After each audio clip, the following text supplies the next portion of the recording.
Hello, welcome back to David Galata Book Dreamer, my little channel on YouTube. Today I am talking about pushing buttons uh, as an author. This is a comfortable topic for me because as an artist I liked pushing buttons. So as an author I think it's still a very important thing to do. Pushing buttons, it's interesting because, most of the time when I have been in other careers, and I have done many things in my life. Uh, People try to avoid pushing buttons, you know, and you hear people saying, "Oh, my mom, she always pushes my buttons," and I get upset. My dad always pushes my buttons. You know, when you're doing a work of art, and it doesn't matter what it is, whether it's music, whether it's poetry, or writing, or painting, or sculpture, or whatever it may be, pushing buttons is actually what you're supposed to be doing. You know, if you want to look at people who push buttons, let's look at Salvador Dali. He pushed quite a few buttons. In fact, he got death threats because he pushed too many buttons. Uh, this is what happens. Jimi Hendrix pushed some buttons. Uh, it's just buttons should be pushed. Mozart pushed buttons. Uh, You know, if you're not pushing buttons, what are you doing? You know, I think for the most part, a lot of people are afraid of, well, okay, in today's terms, people are afraid of being canceled. They're afraid of being censored. They're afraid of losing their reputation. Um, you know, if I really push some buttons and someone gets like really, oh, well, that's interesting. That means that the person who got so upset is vulnerable about that issue. Isn't that something that they should look at? Isn't that something that, they should ponder and go, why am I so sensitive about this topic? No, no, no. Today we like to shove everything under the rug and say, oh, don't even talk about it. Don't even bring it up. Why? Well, I think it's because the powers that be don't even want to talk about it. They don't want to be part of that conversation because it's inconvenient for them. They don't want people being able to stand on their own and find inner strength to rise above their own pitfalls and foibles. No, no, no, no, no. They want us all helpless. And I truly do believe that. I think that that is where this world has gone. So no, I'm hot to push some buttons. I hope to push buttons. I'm not even looking to push buttons on one side or another. There are no sides to me.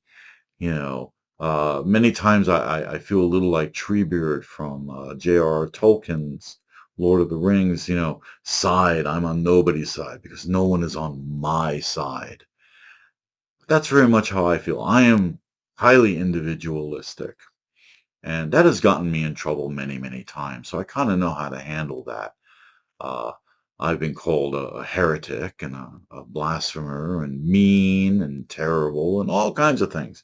At the same time, I've been called wonderful and brilliant and creative and genius and loving. And, it goes both ways. It goes both ways. When you're pushing buttons, you're pushing everyone's buttons.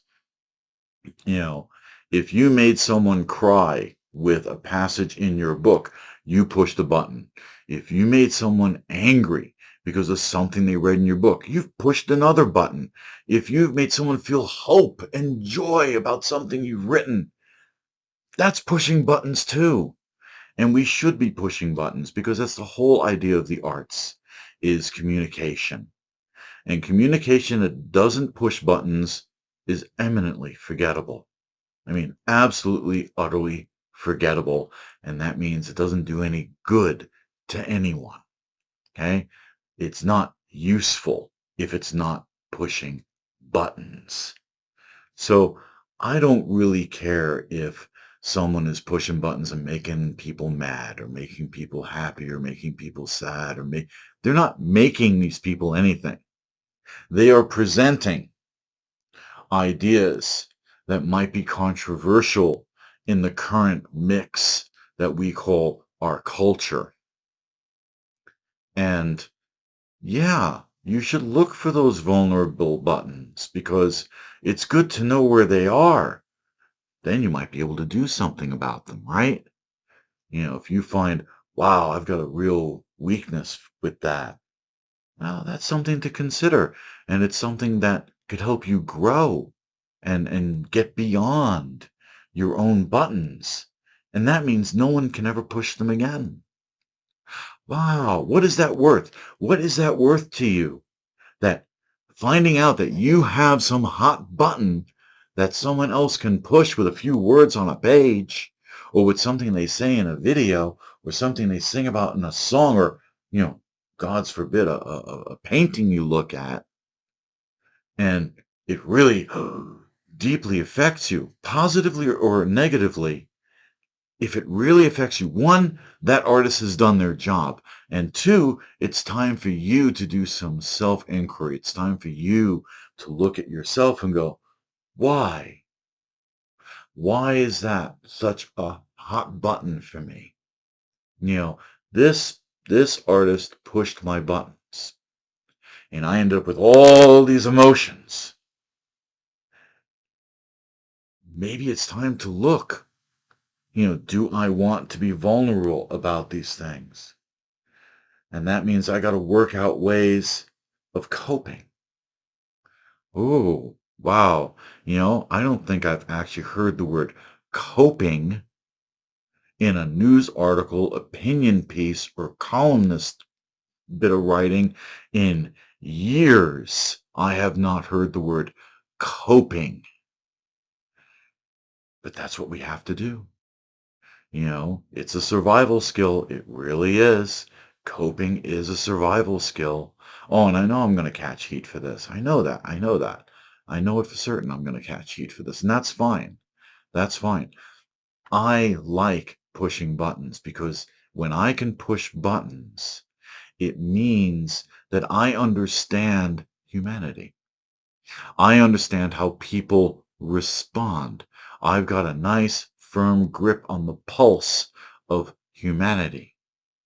And I can go, oh, okay, yeah, I went out of my way to push those buttons, and lo and behold, those buttons got pushed. There we go. That's great. That's good for me. That's good for you.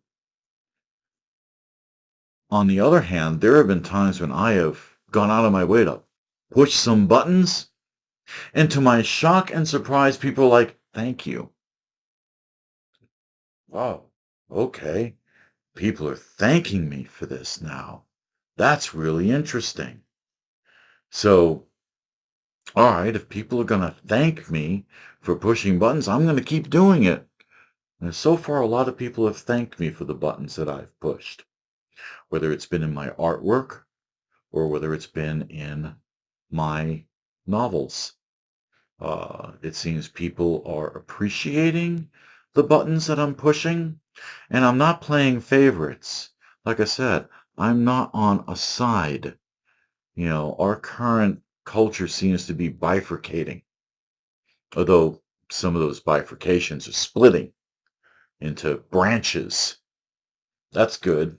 You know, Bifurcation's not so great. Branches, that's fine. Uh, I want to make sure that my work has an impact, and that impact is multifaceted. I don't want to give one group of people, well, clear passage because they are going to, continue in their own little spiral there. I don't want that. I want people to start thinking. I want people to start exploring their own minds. I know in Star Trek, to quote science fiction, although it's not novels so much as a television series, but Harlan Ellison was involved. So, uh, but the final frontier was supposed to be space. I disagree. This is the final frontier. Our minds are the frontier that we must explore the most and we must work with the most. This is the tool that we need to hone and sharpen the best. Because without this, we are lost. We are absolutely lost. Someone is trying to call me. I am in the middle of this. This is far too important. So I do look to push buttons. It's why in my painting I use a lot of rich colors and unusual themes. I like to let my subconscious really roam and dream onto the canvas because I think that's very important. I think it is required when you want to express things to people. You want to have an impact. You want to have a major impact so that they don't forget what it is that you were saying to them. That's really hard to do without pushing some buttons. I'm not looking to break eggs, okay? But I want to be able to push the buttons of my readers so that they are excited when they're supposed to be excited, so that they feel soothed and relaxed when I want them soothed and relaxed, and I want them to jump out of their skin when I need them to. And that requires pushing buttons and being used to pushing the psychological buttons of humanity and understanding all of that.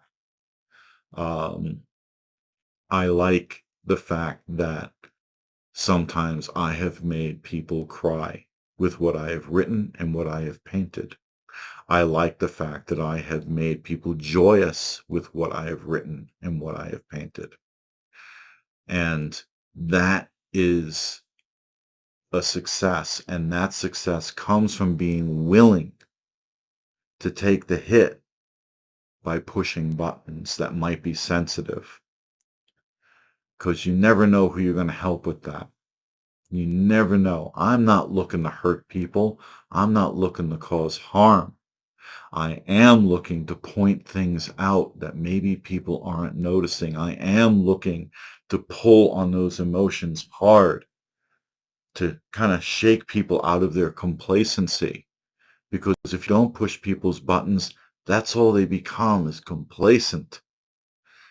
That is when we are at our most risk. We are at the greatest risk when we are being complacent. So pushing buttons actually helps people to get out of their complacency. We keep trying to protect people. And like I said, I don't want to hurt anyone, but I really don't want to put them into a little box full of cotton stuffing and put pillows around it and make sure nothing ever happens to them because they're never going to learn. They're never going to grow as human beings, and they're never going to develop beyond being infantile. And I think we're seeing enough of that today. Um, so, yeah, I am willing to push buttons. Absolutely willing to push buttons. Uh, you just have to be willing to go the distance to make things emotionally relevant and to build up a storyline so that people care about what's going on. That means you've got to know a little bit about human psychology, and you've got to be able to utilize that as a tool for making statements about life, the universe, and everything, to quote Douglas Adams, uh, and be able to push those buttons that you think need to be pushed for the sake of the storyline, for the sake of the characters in your books, or for the sake of humanity in general. And it's not narcissistic to think of that. I mean, if you're painting or you're writing or you're, composing music, well, that's what you're doing. You're communicating with humanity. There's a reason you're communicating with humanity. You think it needs communicating too. You have ideas and emotions and things that have an impact on you that you're trying to express to others. You have experiences that you are trying to put forth so that others can digest them more easily. And pushing those buttons helps. It's the spice that's in the mix. Okay? That's the spice that makes people go, wow, that had such an impact because you hit buttons. So don't be afraid of pushing some buttons with your work. Try not to do too many of them at once. You don't want a book that is constantly challenging the reader every other chapter and slapping them in the face all the time. That gets unpleasant, and that is something that would maybe cause harm, especially if someone is particularly delicate. You are looking to have impact, and that means you need to be able to be courageous enough to push a few buttons, where they're cultural buttons, emotional buttons. It doesn't really matter, but you're pushing some buttons, and that's important. So don't be afraid of pushing a few buttons with your work. They're out there to be pushed. So hope you have enjoyed this. Thank you so much for watching.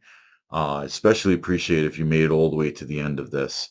Uh, I will be back next week with another little video for my channel here. In the meantime, please give me a thumbs up and subscribe. That really, really helps me. So thank you for watching. Thank you again, and have a great week. Happy reading, everyone. Watch those buttons.